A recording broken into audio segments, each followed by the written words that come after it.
이슬람의 금식 성월인 라마단이 다음 주부터 시작됩니다. 이 라마단 기간 해가 떠 있을 시간에 이슬람 신자들은 물조차 마시지 않는다고 하는데요.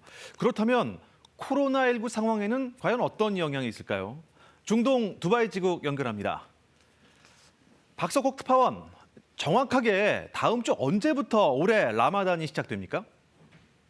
네, 아직은 모릅니다. 이슬람은 음력을 사용하는데 라마단처럼 중요한 시기는 반드시 달의 모습을 관측해서 시작 시점을 결정합니다.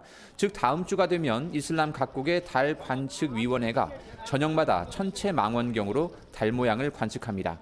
이렇게 해서 초승달이 보이면 오늘부터 라마단 시작, 초승달이 보이지 않으면 내일 다시 관측 이렇게 결정되는데 보통 예상과 하루 정도 차이가 날 때가 많습니다. 라마단 기간 해가 떠 있을 때는 물조차 마실 수 없다. 네, 그러면 체력에 영향이 있을 텐데요. 코로나19 시기라 좀 걱정이 되거든요. 지난해에는 상황이 어땠습니까? 네, 지난해에는 라마단이 4월 24일부터 시작했는데 이곳 아랍에미리트는 5월 10일부터 확진자 수가 눈에 띄게 늘기 시작했습니다. 사우디아라비아도 라마단을 거치면서 하루 신규 확진자 수가 1,000명대에서 2,000명대로 늘었습니다.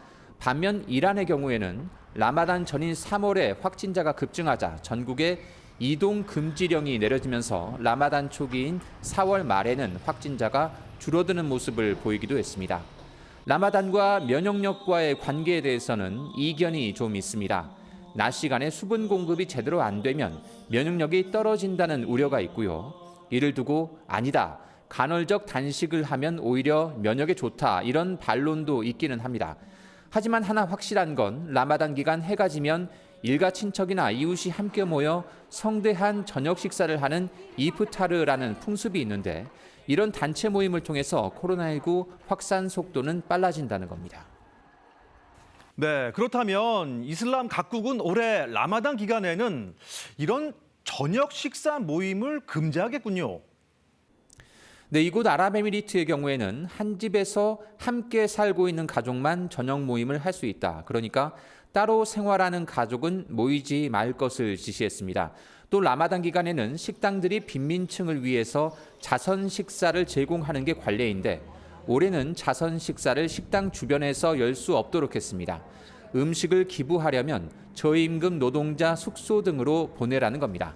또 라마단 기간에는 이슬람 경전인 쿠란을 나눠주는 문화가 있는데 이것도 금지시키면서 디지털 쿠란을 이용하라, 즉 휴대전화나 컴퓨터 이용해서 전자책으로 읽어라 이런 당부도 했습니다.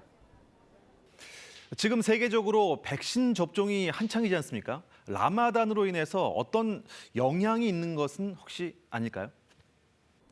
우선 백신 접종을 하는 의료진이 이슬람 신자일 경우 낮에 물조차 마시지 못하고 업무를 계속하면 힘이 들 수 있습니다.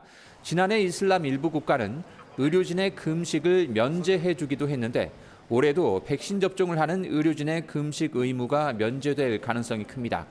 한편 일부 이슬람 신자들은 이런 의문점도 갖습니다. 낮에는 물도 마시면 안 되는데 주사를 맞는 것도 몸에 무언가를 공급하는 것이니까 율법에 어긋나는 것 아니냐는 겁니다. 이에 대해서는 각국 이슬람 율법위원회가 백신 접종은 라마단 금식 규정에 위배되지 않는다 이런 해석도 내려놓은 상태입니다. 라마단 특수라는 말이 있을 정도로 라마단 기간에는 이슬람 지역의 소비가 크게 늘어나는데 올해는 어떨까요? 네, 낮에는 물도 안 마시지만 저녁에는 성대한 식사를 하다 보니 라마단 기간에는 오히려 음식 소비가 늘어난다는 통계까지 있습니다. 또 일가 친척 모임이 많으니 선물 등을 많이 주고받으면서 라마단에는 경기가 살아나는 게 일반적입니다. 하지만 지난해부터 코로나19로 저녁 모임과 자선 행사 등이 제한되면서 라마단 특수도 찾아보기 어렵게 됐습니다. 올해 코로나19 시대 두 번째로 맞이하는 라마단 역시 지난해처럼 차분하게 치러질 것으로 보입니다. 지금까지 두바이에서 전해드렸습니다.